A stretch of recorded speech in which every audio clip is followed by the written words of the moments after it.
Hey everybody, it's Adam Realman and this is Your Personal Record, my show about record collecting where I interview people about record collecting and music and stuff. That's right. Now, today this is going to be episode 6 of Your Personal Record.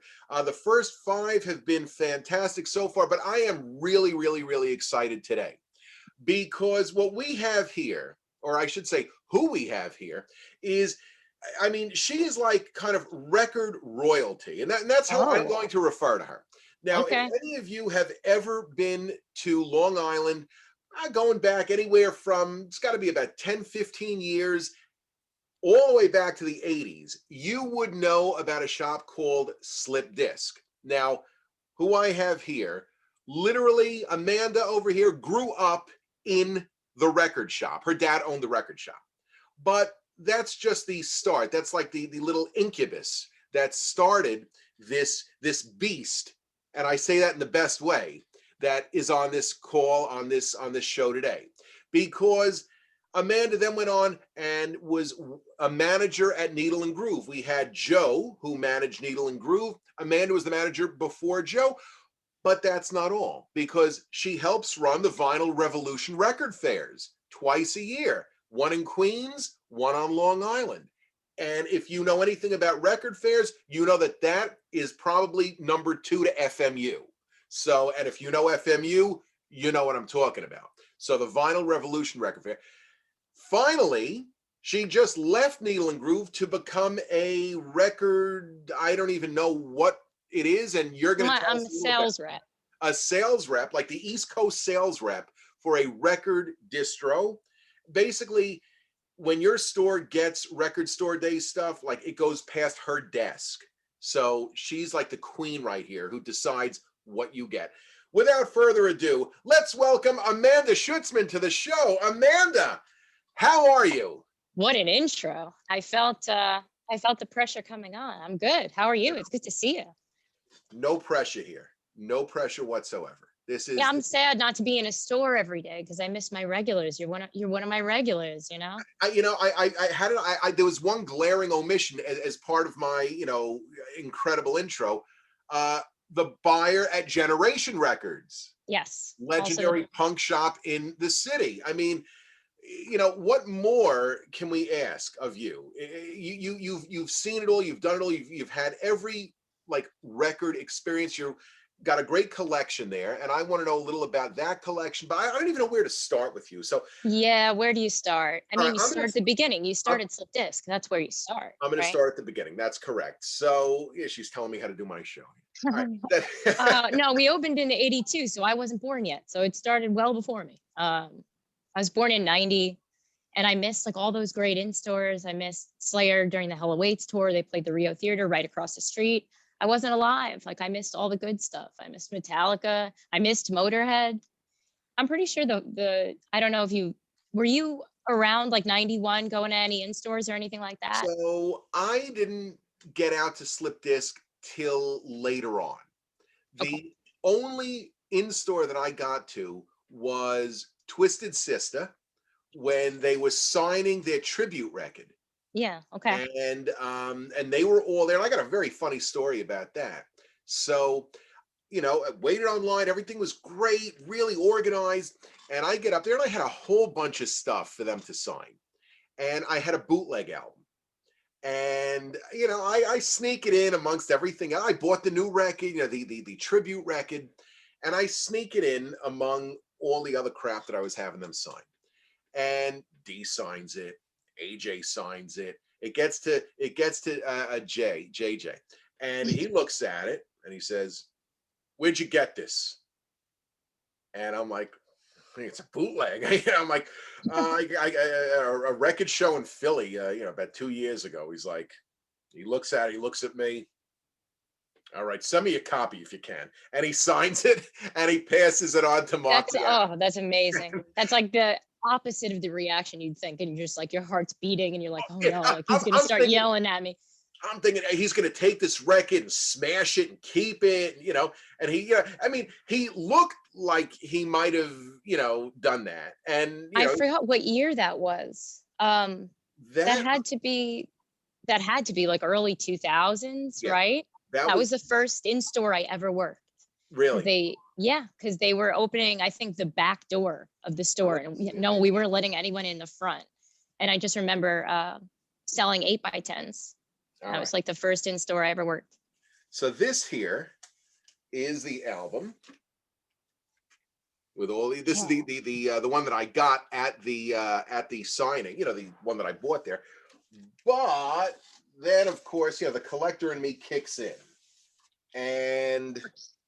And we've got all the clippings, oh, that's amazing. you I mean, know. we have them too. My dad's a hoarder, but Right. that's Oh incredible. yeah, no, this is Like, it's a serious hoarder. So here's the review and the article from when they were doing the signing, that's awesome. and it keeps going because there's I wish I could remember the year, but yeah, that was the first in-store I ever worked, and yeah, I was selling the 8x10s. you mean these. Yeah. I guess, So we met. but these aren't signed. I don't know why I wouldn't have had them sign that, but and there's oh no, the original flyers. Oh, it's great. But of course, why would there only be one? There's about four here, and the small flyers reuniting I one. used to use those as bookmarks because we just had so many after the events were over that they were just in my old book Disposable, but collection. They're just bookmarks now. but now, I mean, it's going back 20 years now. Like you want these. I mean, you save these, Oh yeah. and then it's like, again like three or four of these because that's the hoarder. You understand. I mean, you understand it, but are you like a record hoarder and an ephemera hoarder like that? I mean, I'm broke. So I'm in a one bedroom apartment, and what can I really fit in here is the question. So even at my parents' house, there's 1,000 books that aren't here, and all of my CDs. I have like an old Discman that I keep in my car, like an old what are they called? The carriers. Like the The CD. old CD, but it carries like the whole CD case inside it. It's not like a book. Oh Like yeah, yeah. it's Case Logic. The Oh, old Case Logics. I have it in my car, and I just load up at my parents' house. I'll go back to my dad's house and load up different CDs for my car and stuff because I can't fit anything in here. But yes, I'm a hoarder. And being from the record show community, people throw stuff at you all the time. It's just free right, stuff, free stuff, free right. stuff. So I have Michael Jackson gum, Michael Jackson puffy stickers. I mean, whatever you can think, someone's thrown at me. Now, so all right, out of all that, what's the coolest thing that you got from someone that's just are these at record fairs? Is this working at a shop? Are these promo items? What I mean, what's the coolest thing I ever got, or Coolest thing that what's you got? Yeah.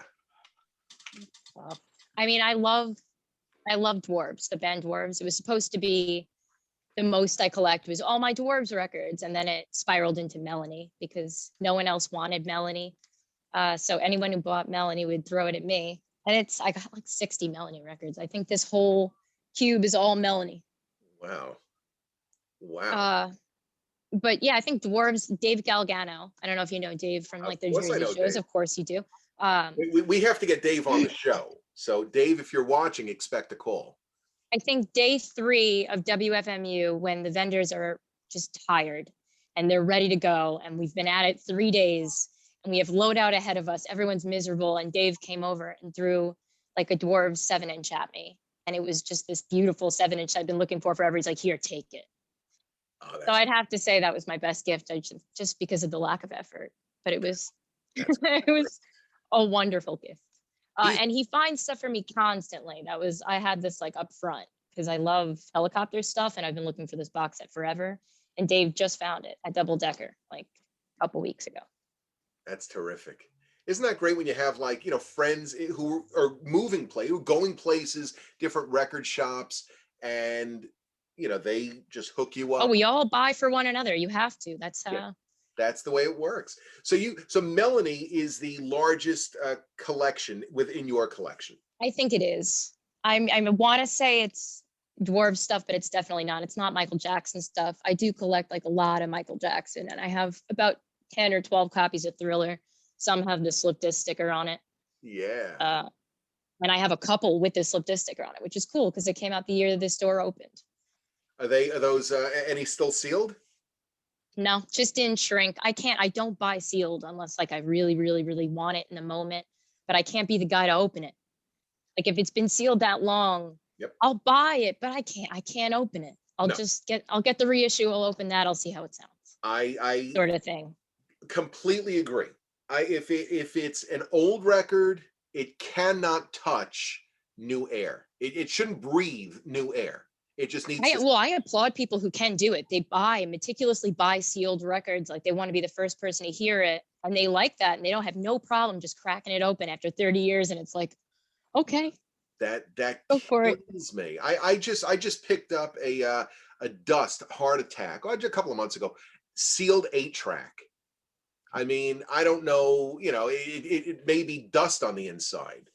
But I mean, some people want to check. It might be warped, could have been sitting the wrong way forever. How do It's just for if curiosity purposes, I get that. if it's been sealed for 30 years, I'm of the school that you just should not open it. Just Yeah. let it sit. Let it sit. I mean, and what's amazing is I've kind of recently dug through some of my Ramones collection, and I've got a significant amount of still sealed Ramones albums.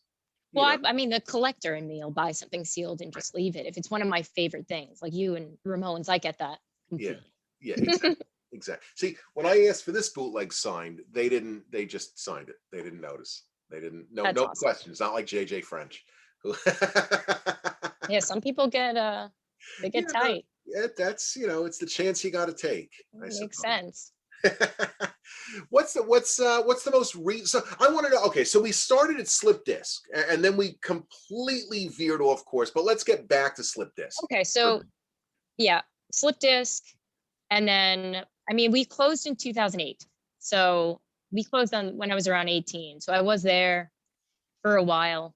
Uh, and I think the staff there was probably the best record store staff of all time. Like I'm just putting them up there. And I think anyone can beat them. So it's been tough to work at other stores that's not slip disc, growing up in slip disc. So now, as a kid, during the Twisted System was the first one that you worked. But Yes. were you running around in diapers when Motorhead or Megadeth were Well, autographing? that's what I mean. I think the first in store that I was alive for was Fight with Rob Halford. Right. And I think I was a year old. You The remember only it ones I vividly. really remember are Dio. Dio was one of the biggest days of my life. I didn't like taking pictures that much as a kid. There's like pictures of me everywhere in every crevice of the store in front of every display the day that Dio was there. I don't know why, But but I was so excited. is there one of you sitting on Ronnie James Dio's lap? That's the question. No, there is one of Dio and my mom that is probably the cutest picture ever taken. Is mom holding up the horns or? They're like embracing each other. She's on the counter and she's just holding him, and it's just the cutest Oh, picture. that's so good. I mean, she was really close with D.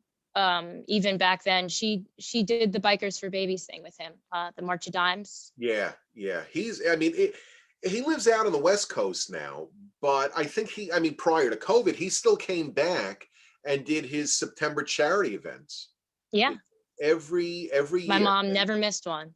Yeah, She always rode. She loves being on her motorcycle, and they always got along. that's great. And so then Slip Disc closes in '08, and how do you end up at Needle and Groove? Well, my dad was doing shows for so long. So when we closed, I was just doing record shows, and I met all sorts of people at record shows. I was alphabetizing at Human Head in Brooklyn for free records. He Just, just closed. yeah, Yeah. we'll see what happens. I mean, but you can't go tired on their Discogs. He's got like 16,000 things Oh, listed at all times. You could lose hours on his Discogs. yeah, So yeah. Human Head. support Human Head from home. Travis it's a great shop. I remember the first time that I was in there, it's half the shop is all Latin and half the shop is, maybe the front half. Front half is Latin, front half is rock and roll. You go to the back and it's like disco and 45s. I've never been to the basement. The basement for a while was just like Discog stock, you know. Okay. But yeah, I haven't been down there in a long time. Yeah, well, I just used to hang out and alphabetize because I was crazy, and I was just like, well, everything's really messy. I'll alphabetize for you while I'm here. why not? And then he just started trading me records for it. So now was that on your way into Generation to work or Generation just offered me a job. I mean, I wasn't doing anything. I was just doing shows and stuff like that. And you know, Ron Grimaldi, yeah, yeah. who was working at Generation maybe for, I guess, 6, 9 months or something like that. And they needed help. And he's like, oh, just ask Amanda. And Mark didn't know me and said, who?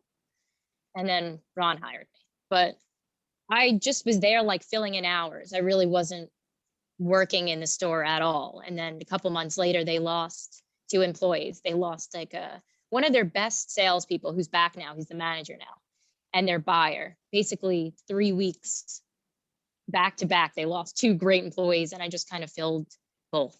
Right, right. And so how long has the Vinyl Revolution shows? Like what year did that start? Well, we were doing collectible record shows out of the Brooklyn Bowl for a while, and he was running those with his friend Randy. I don't know if you know Randy Gregg. I don't know, Randy. No. No. They ran them for a couple years and then just decided to do like 3 different locations, and that's when Vinyl Revolution was born. And they started doing Littlefield in Brooklyn and Bohemian Hall in Astoria and in Garden City on Long Right, Island. right. And those, But Randy stopped. He does like most of the graphic art for us still, but he stopped running the shows, and I kind of stepped in maybe year and a half, 2 years ago, and it's so been now fun. I love it. here's an interesting one. What's the nitty gritty on running a record fair? I mean, I don't, it seems Well, that as was one of the longest conversations we ever had. that is Was at true. the Brooklyn Flea when you were starting Coney Island. And we That had one of the most in-depth conversations I've ever had with a person, just about everything you need to know about a record show. And I got to tell you, I mean, I did that one show out of Coney Island, and you were the I first loved it. person that I went up to and talked about, and just talked about and I've produced other types of events, Right. music events and sideshow events, things like that, but never a record fair. And I mean, my first question You could have was, fooled me, really. I mean, it was a great show. For the one show that happened before the whole world blew up, it was an incredible show. Awesome location, great vendors. We got lucky with a beautiful day. yeah, yeah, weather was gorgeous there. But I mean, you told me everything there was to know about running a show and producing a record fair. And I mean, it's invaluable information.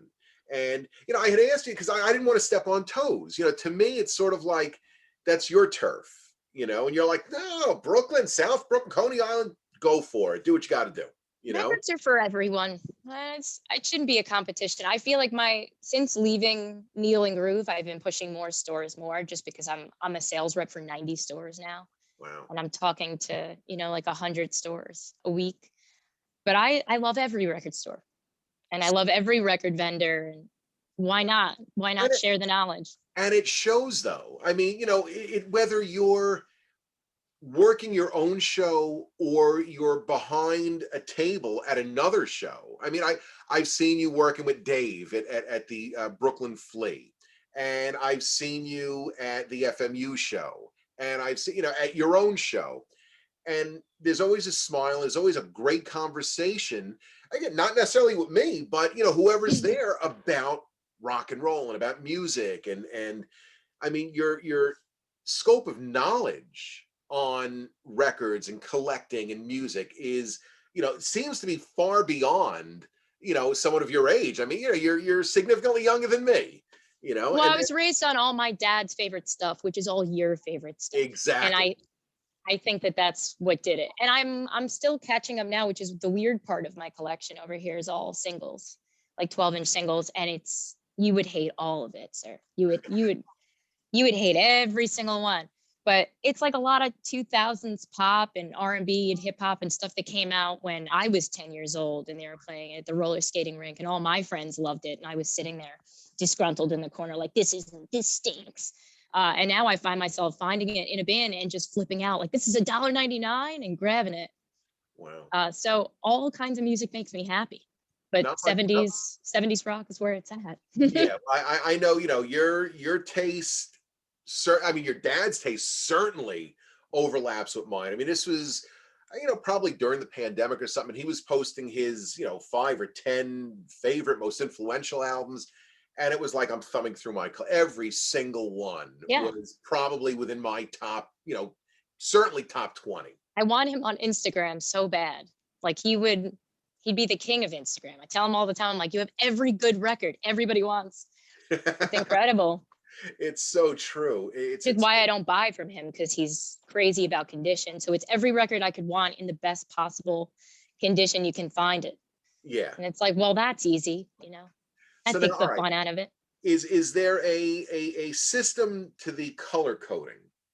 Yeah.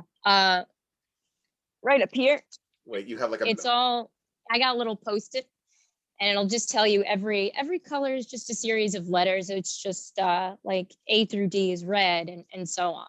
Just so that if I'm thinking like, I want this ludicrous song, I know it's yellow. okay, Just depending on it's just, there's no spines on 12-inch singles. So you gotta all right. you I gotta know exactly where everything is, and it just helps you feel it out a bit more. So now, all right. Do you have full albums from the artists that or is singles are completely like, what's your system? Singles are completely separate. Oh yeah. Singles are totally separate. Okay. My dream really was to have all of my reissues completely separate from my original as well. So most of this whole bottom row, all the reissues are separated. Anything that I bought new was totally separate from my used. And then I ran out of room, and I just kind of had to start filing reissues alphabetically with the used stuff. But in a bigger place, my dreams will come true. Okay. Well, if you will it, it is no dream. So something like that. Yeah, something like that. But it Now, is all alphabetical and chronological. and I'm marveling at the fact that every one of those records in those, in the clear sleeves are like perfectly lined up. And I mean, this is like, oh, look, we have a visitor. Yeah. You look at mine and there's stuff on, I try to, make sure things are straight, but that's just, I can't. Well, I'll be honest with you, that's years, that's a lifetime of shifting bins in stores and knowing exactly where the lean has to be and how much pressure you need on this side. It's just from like being in a store, I think. Well, all right, that makes every amount of sense possible. And what type of stereo you got? Anything like a high-end system, or you're just basic? No, I'm in between right now. This guy, Pete, I don't know if you know Pete, who's worked the record shows. He's worked the slip disc table at the Vinyl Revolution shows. All right. Just bought me like a whole Construction. new system, and he's coming to set it up next week, and it's a Oh, surprise. nice. So Nice. I will let you know. All right. All right. We're gonna have to follow up with that one. Yeah. Wow. So what is the one grail piece that you have? Like the just the thing that you are so proud to own in your collection? I for my birthday, I just got the Japanese pressing of Thin Lizzy Nightlife. Oh yeah, you're a big Thin Lizzy fan. I think Nightlife might be my favorite now. Like that and Vagabond somehow just creeped into the top 2 this year, and I can't stop listening to them. Hey, nothing wrong with it.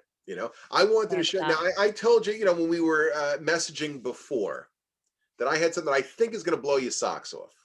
All right. Yeah. And that would be this right here. Now, you were talking about your New York Doll stuff. All right. I've got the master tapes for Too Much Too Soon.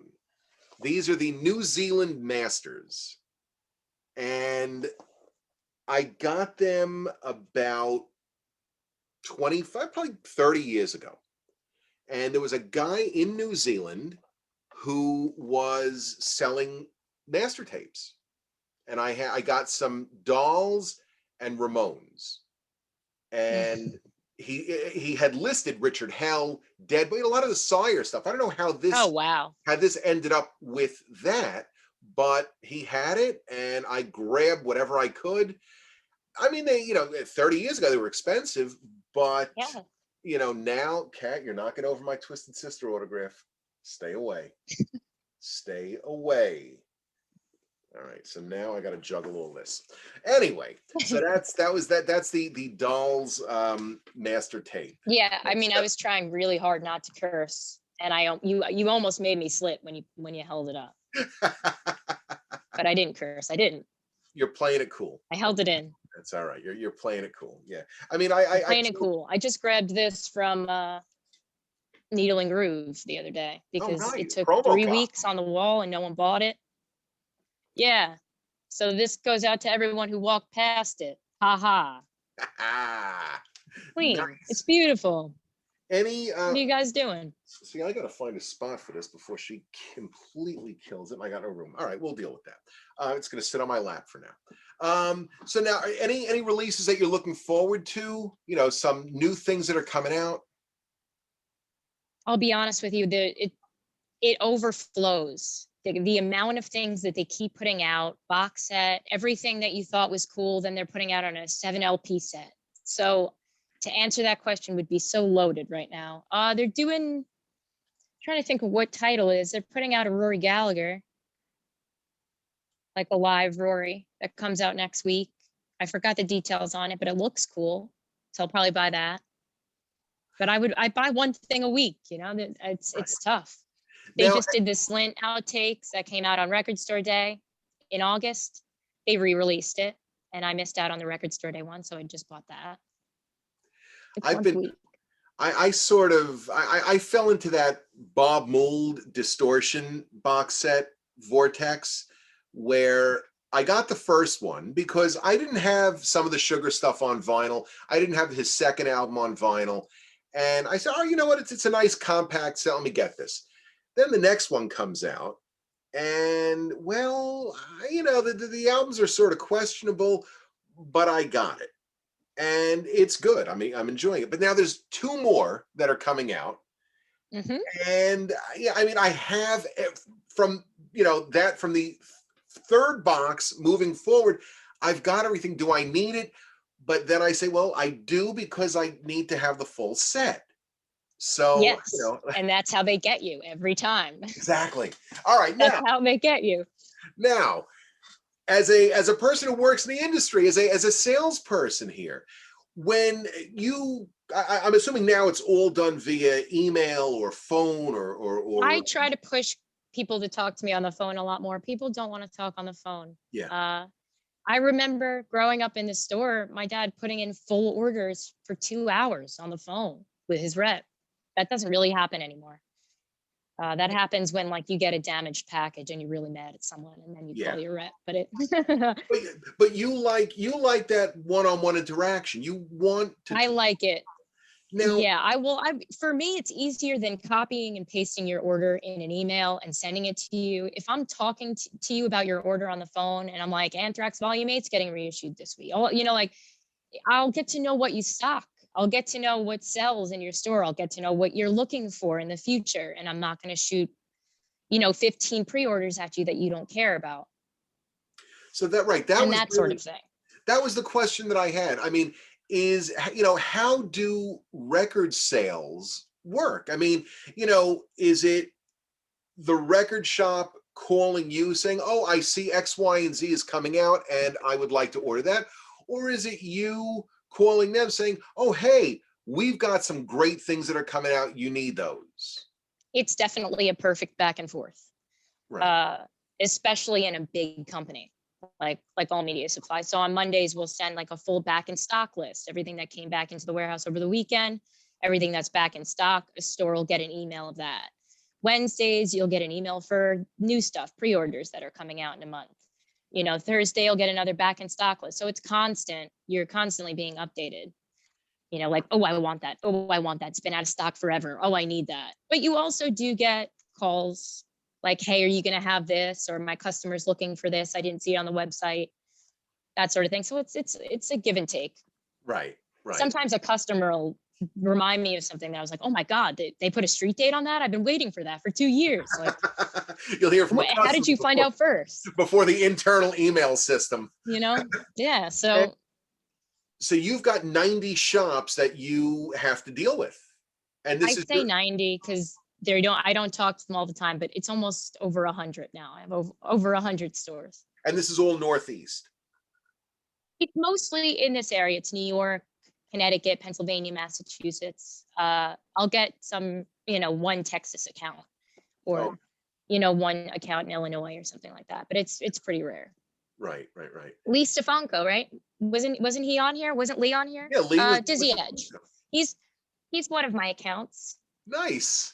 Yeah, he's great. He's a Jersey guy. He's in South Jersey. Yeah. So Yeah. now, So a lot of Jersey shops. Jersey's got some. I mean, in the area, Jersey's got some terrific shops. Some of the best stores. Yeah, Revilla is my account as well. I'd love to get Station One, just so I have an excuse to call and hang out with them. I was just there last week, and I love Station One. Picked up some cool stuff. Some I got some nice ephemera. The Psychic Dimensions magazine from 1973, and this like offshoot of Punk magazine. It's Stop. It was like a freebie. That's awesome. That John Holstrom did the art for. Then I have a bunch of records as usual, but they've got everything there. Everything, movies, books, you name it, they've got it. When I go, I take pictures of the wall of VHS and then send it to my kids because they're into the VHS tapes. So I picked up a John Waters Polyester, and that's my son. I still have 400. What was that? I have 400. I have 400 VHSs still at home. Well, just won't get rid of my video cassettes at all. It won't happen. My VCR is right above the Ramones. I don't watch them all too often, but it warms my heart to know that I can. Yeah. Yeah, but the Station One's a great shop. That's the hoarder in us as well, I think. Oh, exactly. That's exactly it. All right, what are you going to show us now? Is there the Reducer? I wanted to bring that up to you because you're the only reason I have this. Yeah, that's right. I think you grabbed it and said like, "Oh, you don't have this? You need it," and it's fantastic. And you were right. These guys. I mean, for those people that don't know.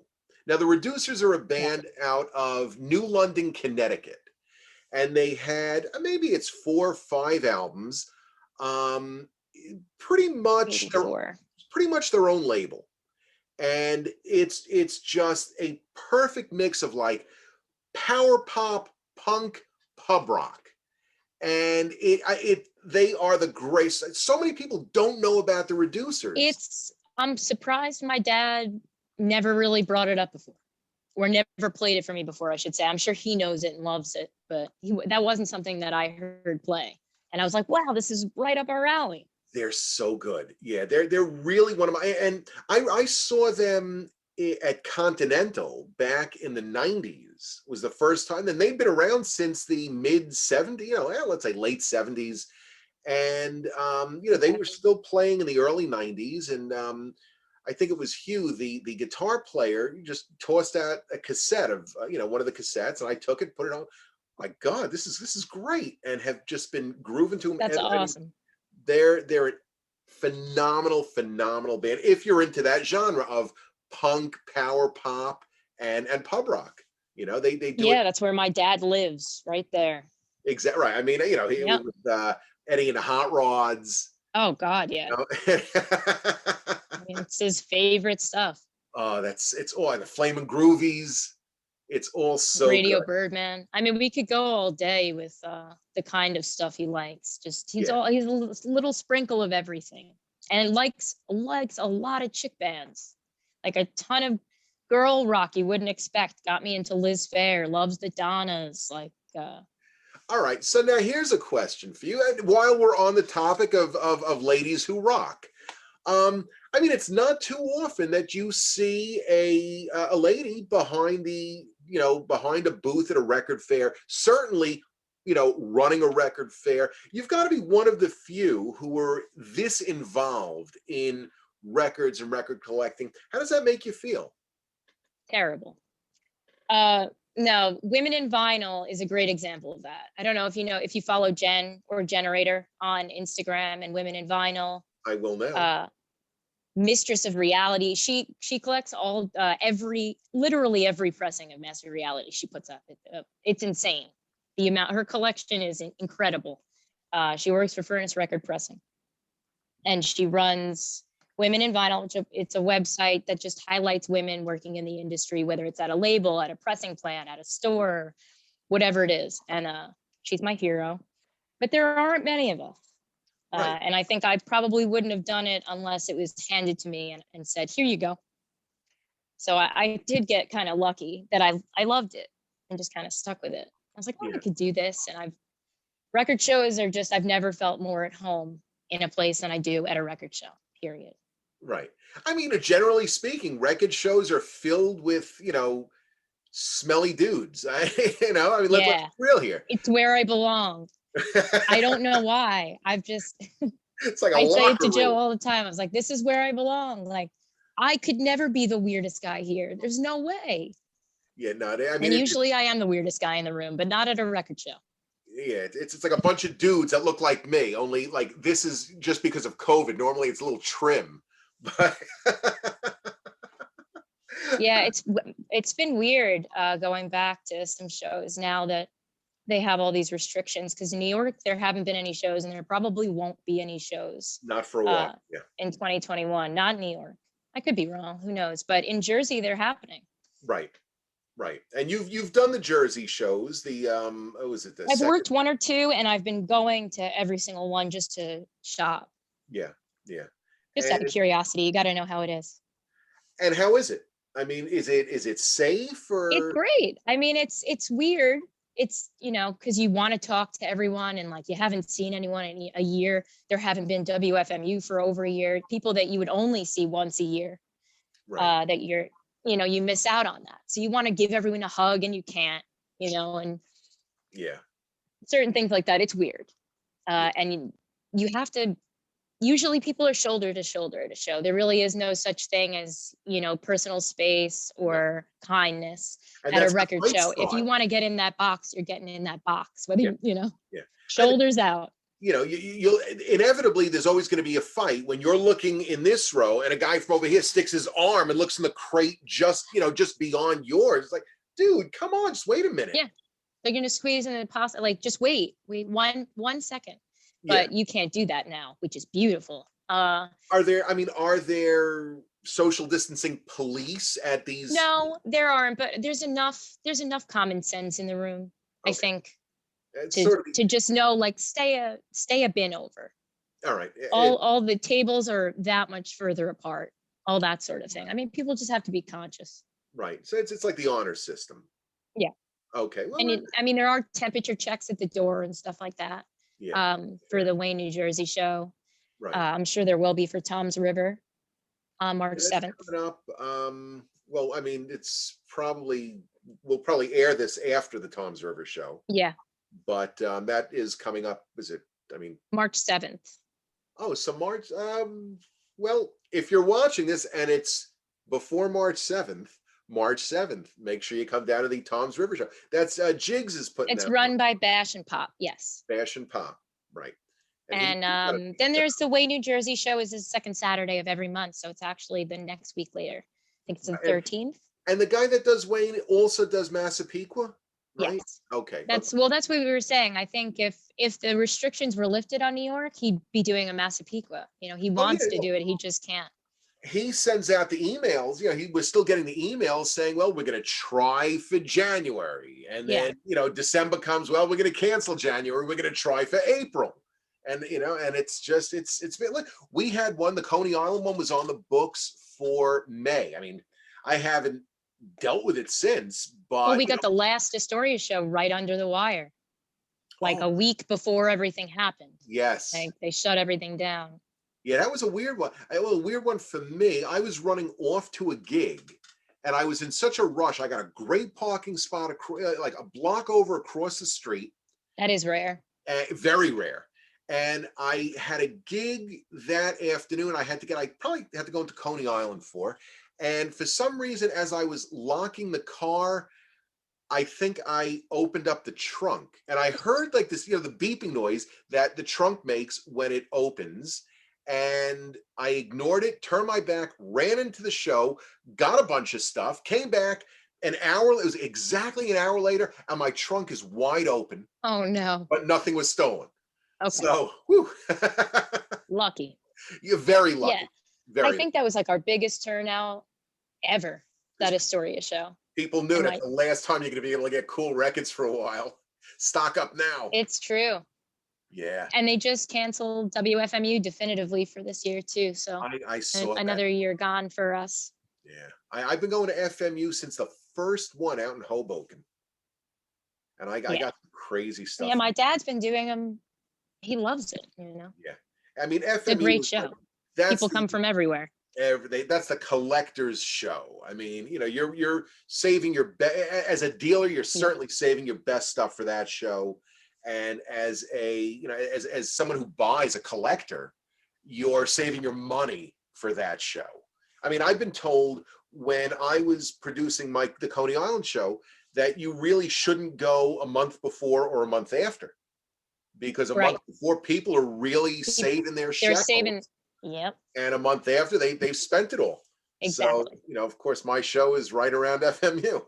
I Um, mean, April's usually a bad time. It depends. I mean, it really does depend. yeah. Well, I mean, now doesn't matter anyway. Oh, that's true. At this point, we just all have to be safe. That's the most important thing. Yeah, they'll come back. You have shops for now, and shops are online, and there's Yeah. plenty of records to buy. And That's that was it. So now, do you shops that were functioning as a shop and have now, quite a few of them have shifted into discogs. yeah, Just shut down the shop, like Travis at Human Head. He was a terrific small shop, kept it open for quite a few. I mean, I guess it wasn't open, but I guess he had his stock in the shop, yeah, and and I'm sure he was allowing pickups and stuff like that because he lives right there. eventually just said, "That's it, I'm done. It's all on Discogs." I mean, I guess time will tell if post-pandemic the shuttered shops will come back, and hopefully Right. they will. I mean, you know, there's something to say about going to a store and getting, dust all over your hands. It's a lot easier than looking on you. I mean, a lot more fun than looking on your phone, but to us record junkies, you're gonna look on your phone, you're gonna look on eBay, you're gonna look on this guy, you're gonna just do what you gotta do. I mean, I don't buy a lot online. And if I do buy online, it's usually from a store that's either not that close to me or I don't have time to get there. I almost always know the seller. Right. Uh, I'm a little nervous with buying online. So I look at the reviews, like I'll look at their seller ratings and stuff. Like, if this guy's got 100 5-star ratings, then I think I'm okay. But Yeah. Yeah. most of the time it's a store that I know really well. And I am looking for a seller that I know personally to be like, oh crap, you have that? Right. Save it for me. Well, Which has happened to me way too many times. I've gotten lucky like that. So right. You also want to support your friends. yeah, absolutely. Exactly. Wow. All right. So let's see here. I mean, I'm. This has been a great conversation so far. I might have another question or two for you. All right. Um, so give me. I want to hear a success story. You're at a record shop, a record show. You found. I mean, just something that you've been searching for. Um, I'll give you. I'm gonna just say the Mars Volta Deloused, and I'll pull it out. But specifically, just because I wasn't meant to be there. I walked in the store. I handed him flyers. One of the guys that was currently working at Face Records in Human Head was just hanging out in Human Head because the stores are very close together. Yeah. And I was talking to him, and then I just saw this Mars Volta on the wall. And I was like, oh, I've been looking for it. I've been looking for it. I didn't know if it was official. And I kept asking all these questions about it. And Travis had said it was his personal copy. Trying to see if I can find it. There's a lot of Volta in here. But I think that may have been it. I mean, I was in the store 11 minutes and walked out $300 less. Like I'll take it immediately. This is all Volta, by the way. This Wow. is selling. So like after Melanie, it's There we go. I have a lot of duplicates. It depends. If I love a band, I just grab everything. I have 3 copies of the first Clash and 3 copies of Combat Rock. And then I have, 10 copies of every freaking Stooges record. So now, all right. So let me ask you this. That one. Because I suffer from that too. That ridiculous, like, if I see it, I have to buy it. What's your excuse? Why do you buy multiple copies? There's always an excuse. Best excuse Best excuse is that that copy that you're buying right then and there is cleaner than the one that you have at home. All right. Then it's the number one excuse, and I'm replacing it. Oh, I'm gonna replace it. I'm gonna sell the other one eventually. This is just, it's in better condition. It has the printed inner sleeve. Mine doesn't have the printed inner sleeve. This has the promo stamp. Did you see it has the gold stamp promo? I don't have the promo. There's a million reasons. There's a million excuses I could give you to why I bought it. It's just this one's a special color. Right. And it happens. A different variant I can understand, but the same exact copy. And again, I suffer from this. If I see it, it's a good price, I'm going to get it. I'm going to get multiples. And, I get when it comes to Ramon stuff, I've got, 3, 4, 5, 6 copies of the same Yeah, but you version. can't feel guilty because maybe you'll get in a deep conversation with someone about that record and they don't own it, and you casually have 5 copies. Now you're a hero, you know? I'm the hero, You, but I can't sell anything. That's another no? problem.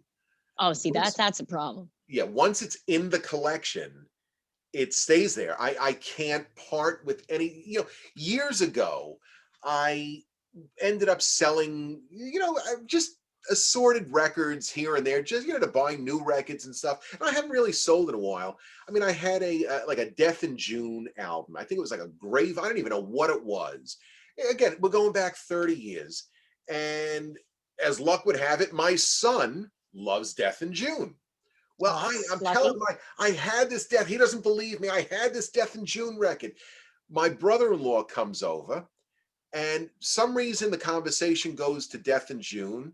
And I said, I had this day. He's like, oh yeah, I sold it. I'm like, you sold my record? How'd you What? even get it? He's like, I don't know. You must have traded me or something. So there Oh you my go. goodness. So tell us more. So that Mars Volta. Let's see that. Let's see that. Oh, Let's see. I I want to mean, see it's a $300 nice. record. He priced it at 2. It goes for 3 now. I mean, I got it for an absolute steal. Oof. They did just put a boot out, and I think that there's a picture disc version and then the silver version, and obviously the silver is going to sound better than the picture disc. So this is the nicer version. It's a version everyone wants, Oh, and it's just straight silver.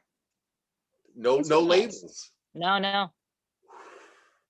That's a thing of It's beauty. very nice, and it's Travis's personal copy, so it was his mistake. I mean, luckily he knows where I live if he ever regrets it. Well, yeah. Hopefully he won't. Come chasing after that Mars Volta silver. They've That's been not putting out a lot of boots of these. It's just they're tough to get. even the counterfeit ones. Yeah, even those, Wow. they're tough to come across. You'll find them, every now and again. Grab it if you find it, sort of thing, because they don't sound bad. I do Right. have a couple boots. Interesting. Interesting.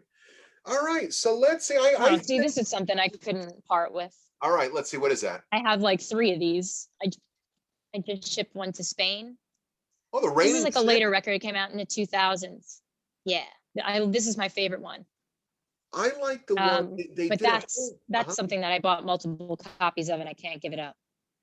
See, they're an interesting band. There was one of their albums. I think they did a whole bunch of Mary Wells. Was it Mary Wells covers? If I'm even, Was it? I don't know. I missed everything else besides like Shattered. I order Shattered and that all the time. I Those don't. are everyone's favorites, but that one's my favorite. I think it was Mary Wells, and she had like I think they played on her solo record, and then they covered some of her songs on their I gotta record. check that out. And if it's what I'm thinking, I mean, there's so much that pings along. Well, Bands there's a new Raining Sound release that's coming out or just came out. I mean, it's just so hard to keep track of, and I don't listen to a lot of new music. Like 2004 is the most recent for me. those are all those singles right there, those in the colored sleeves. Yeah, and a lot of that's, still it's 20 years old now. Yeah. I mean, is there anything new that you're Lizzo. I love that one Lizzo record that came out, but that's like 2 years old now. okay? I've been listening to the same 20 records my whole life. Yeah. It's Well, the Dolls, it's MC5, it's the Stooges, it's the same stuff. don't forget the Heartbreakers. Always. Yeah. I don't have an original LAMF. I have I have the deluxe reissue, I have the regular reissue, I have LAMF revisited, but I don't have an OG. So. All right. I shall get there. I have two of them. Yeah, you're the king. Yes, we know. No, but I only have two originals. One of them is questionably, I can't say concretely, questionably autographed by Johnny Thunders. Now, I bought it as an autograph. It's I mean it's a it's a very dark cover and it's a black Sharpie. I can't Okay. say I can't, so I mean you really have to hold it up and angle it to the light. It's not like this where you can actually see it. Um, I bought I can't verify. I mean, it just looks like a scribble. The guy who sold it wrote a personal note, saying my wife is going to kill me when she finds out that I'm selling this autographed Johnny Thunders record, and that was it. But more That's than that, enough. but then I've got, I mean, there's so many, reissues of that, revisited in the 3 LP. So I got the 3 LP set from Travis at Human Head. And isn't Oh that yeah. amazing how you remember basically like everywhere you bought the records? Yes. See, Nope. that's something you and Joe were talking about. I was like, I can remember Yeah, basically where I bought every single record, unless I bought too many in a short period of time. And I right. went to too many shops that day, and it's like, well, where did I get this? There's no price sticker on it. Or Yeah. I mean, the stuff that I someone, got, 25 years ago. You remember exactly where you were, the vendor, if it was at a record fair, the vendor that sold it to you. And the stuff that I buy recently, like you said, if you buy, a whole bunch, it just gets really full. I mean, maybe that's the age too. So, well, before I started cataloging all my stuff on Discogs, I used to write down by the date and what store I was at or what fair I was at, what I bought. And that's how I kept track. And it wasn't alphabetical. It was a nightmare. oh yeah, And I just had this full book. Even FMU, I'd walk around with this full book at FMU. Like, what did I buy last year? I have that. It's probably tucked away right behind here, and it was written on loose leaf paper, lined loose leaf paper that I, with a ruler would make like a chart. And it's all my Ramones stuff. It's all my Ramones 45s, which are, just above. I have a bunch of, the white boxes. Right. And because I have, again, there's multiple copies with picture sleeves, without picture sleeves, foreign ones, and you lose track after a while. Yeah. And this is pre-Discogs, where what else you got? It's probably like before I even had a computer. So, otherwise I would have just typed it in, but I hand wrote the Right. serial number and the I name of kind this. of have to write. I have to write things down in order to remember. Yeah, well, Um, that's me. I'm a pencil and paper guy. yeah, I like don't. everything is a book. I have a book and post-its Yeah, I mean, for everything. in the pre-COVID world, for me, it was every year would be a calendar book, and that calendar it's a system that I understood to keep me organized. I wouldn't use the grid on the calendar for things that I needed to remember. I would write them on an index card and put it on the Right. front because I could see it. And I would sit there and line it. So each index card would have 3 columns, and it was this, but each part of my life had its own space on this index card. I mean, I can do an entire show on my system, but Oh yeah. now that we have, Believe me, I could too. I don't need my system anymore because I'm not doing a whole lot. So now it's all on post-its. I think Google runs my life. It runs the stores. It runs Needle and Groove, most certainly. Yeah, Runs Needle well, and I Groove. mean, they've certainly made things really, really easy for us, Yeah. just to keep organized and Oh whatnot. yeah. Spreadsheets and the documents and And drive. everything just it syncs automatically. Like I talk to Joe at Needle and Groove all day long. I know the exact Discogs package he just packed. Right. Uh, I know what reissue he just sold, and it's all because of Google. So thanks, Google. My niece works for Google, so we'll thank her at some You're a point. hero. Exactly. I don't know what she does there, but whatever it is. It's such a big place. Amanda, thank you so much. Was there anything that I forgot that you wanted to share with us? No, not at all. If you want the best T-shirts in New York, go shop at Generation. They have a ton of exclusives. Go on Big Cartel and check it out. Go to Needle and Groove for all of the psych you could ever want, or special order any reissue through me because I'm always there. And don't forget When oh, go ahead. when Vinyl Revolution comes back, please come see me. Yeah. Come meet me at a record show. And we're going to put all of Amanda's links in the description down below. So you don't have to worry and fret and say, oh my God, I'll even put the reducers in there because Yeah, at We Are Smelly. 'Cause that's the That. most business-like name you could possibly have. Well, I'll put your Instagram down there. Make sure you follow Amanda. Make sure you follow us here at Your Personal Record, Adam Realman. And if you like the videos, now, okay, so this is something that I just learned from my daughter, the 23, 22, 23-year-old daughter. Um, you have to, well, you don't have to, but I'd like you to, if you wouldn't mind. Anyone watching, like the video and comment on the videos. This way it hits that algorithm, and then more people will see this. And I mean, I'm not looking to become an internet sensation or what do they call them? Not a I taste. look forward to the episodes every Monday. I don't know if I'm the only one watching, but it's my, like, go-to thing when I start my week, so I'll be there. Now, are you going to watch the one with Maybe I'll skip my own, but I'll right I'll be that? there for the rest. Does it get awkward watching yourself or listening to Oh, yourself? yeah. No, no, I hate it. I lived it. I don't, Yeah, I'll skip it. I mean, I'll watch myself. If I'm I'm a bored. very awkward person. I am. Yeah. But anyway, most people don't. Anyway, so all of everything is going to be in the description. Like and subscribe and chat with me and comment and what else? What did I skip anything? Think you're on point. All right. So that said, I want to thank Amanda once again for coming on the show. What a great conversation here. Anytime. Yeah, I love it. I miss my regulars so much. I miss all of you. It, and Wish I I was at miss, the store every day. I wish there was a Vinyl Revolution show every day. Oh, me too. That's for sure. All right. Well, friends, thank you so much for tuning in. I'm Adam Realman. We'll be back next week with another episode of Your Personal Record. Thanks, everybody. And let's shut this off.